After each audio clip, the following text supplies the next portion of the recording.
Hey guys, welcome back to another video. Today I'm going to share with you how to make this paneer and peppers curry. You may be familiar with this dish as I've made it before on my channel, but I decided to make a newer, more updated video. The video which I do currently have on my YouTube channel is a good one, but it's just extremely rushed and it's only like 3 minutes long, and I didn't really explain how to make the dish properly. But since then my voiceovers have been improving a lot more and my videos have been a lot better, so I decided to make it again in a much more better way. You're not going to need many ingredients to make the dish. I've kept it really simple. All you're going to need is paneer, tomatoes, garlic, onions, chillis, some peppers, and then also the spices as well. I found the paneer from Tesco. It is exactly like other paneers that I have bought, but this one was already diced, so I just got this one instead. Also, from the videos that I've watched in the past, paneer only requires 1, 2, or even 3 ingredients. It's literally just milk. Some people add vinegar or they add lemon juice instead. So if you want to actually see how paneer is made, then I recommend you look up some videos because it's actually really interesting. The one thing that will elevate the dish will definitely be making your own paneer, so I'm going to attempt it and see how it turns out. But yeah, to get started with the recipe, I added the paneer to a plate and then I seasoned it with some salt, black pepper, cumin seeds, chili powder, turmeric powder and paprika, which brings out a nice colour in the paneer. And then I finish it off by adding on some olive oil and fresh minced garlic. I have seen a lot of recipes where a lot of the time the paneer isn't seasoned beforehand, it's just added into the masala, but I like to just season it before as it brings out a lot more flavour in the dish. So once the paneer has all the spices on it, I simply just mixed it and added it to the side.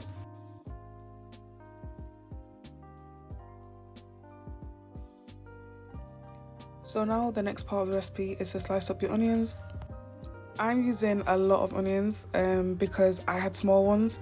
I wasn't able to find any large ones at my local cash and carry, so I just used the small ones I currently had.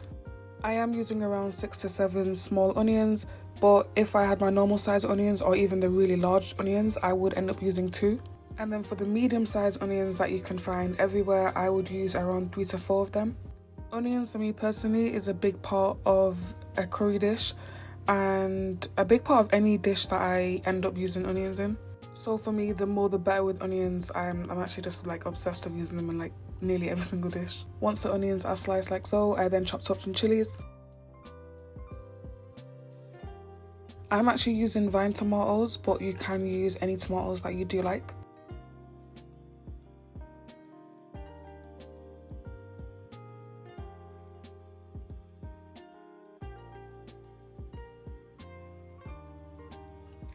And then I finished that off by peeling and mincing some fresh garlic and then chopping up the peppers as well.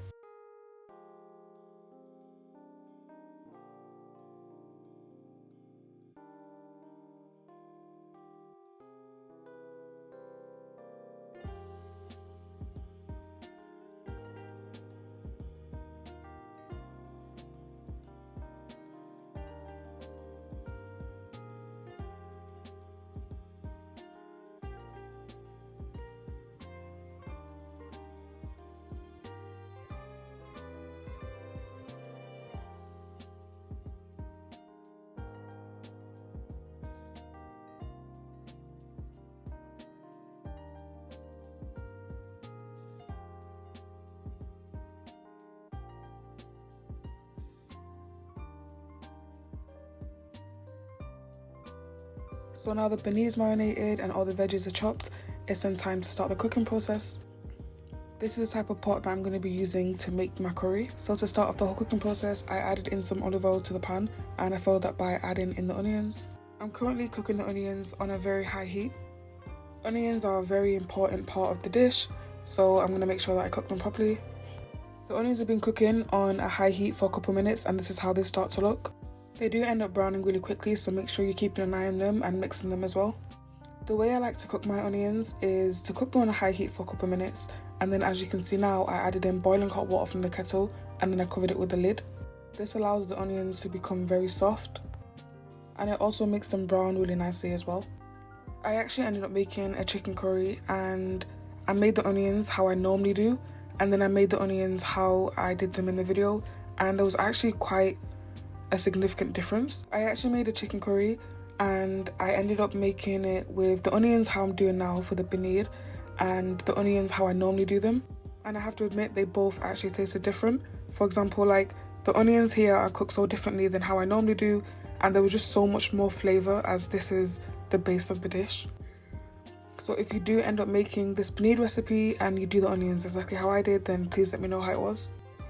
I ended up mixing the onions on a high heat again, and then I added in some more water and covered it with a lid. I also repeated this process around 2 to 3 times. And then after the last time of adding in the hot water, this is how the onions look. The heat is on a medium to low as I don't want the onions to start burning, but I followed that by adding in some chili flakes and also the minced garlic as well.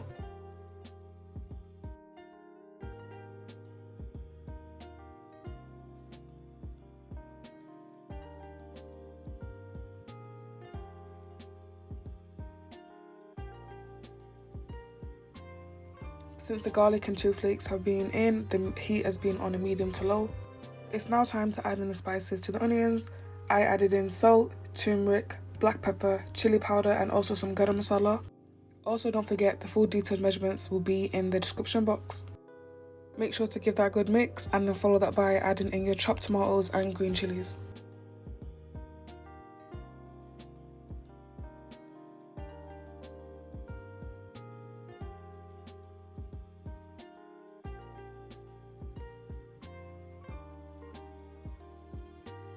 So a way to soften your tomatoes and onions and your chilies as well, I added in some hot water, covered it with a lid again. And then once I removed the lid, I started to just mash up the tomatoes.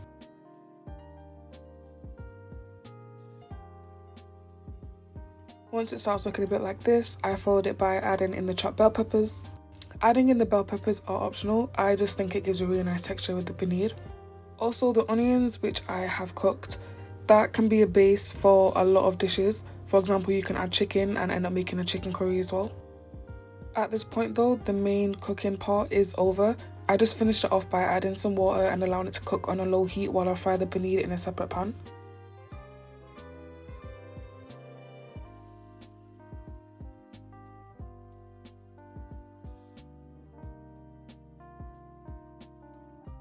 My favourite part is actually cooking the paneer. I cook it in a non-stick pan and I follow that by adding in some olive oil. Make sure to also cook your paneer in batches. I ended up just adding it all in the pan and it was not cooking properly at all, so I decided to take half out and cook it in smaller portions.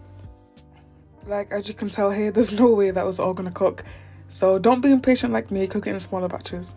So I cook the paneer on a medium to low heat until it starts to get this really nice golden colour. Make sure to keep flipping it over as well.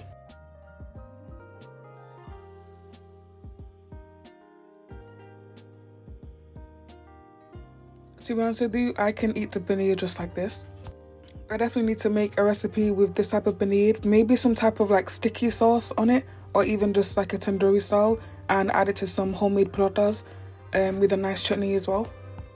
There is actually so much you can do with paneer. It's also a vegetarian option as well. So since the paneer has been cooking, you will notice that the peppers have started to go a tiny bit soft. If you do wish for them to be completely soft, then cook them for a little longer. The most crucial part is making sure that it tastes good. I ended up adding in double the amount of spices that I added earlier, because since adding in the peppers and the water, I feel like all of the spices were just soaked up. But yeah, after this cooking process, everything to do with cooking is done.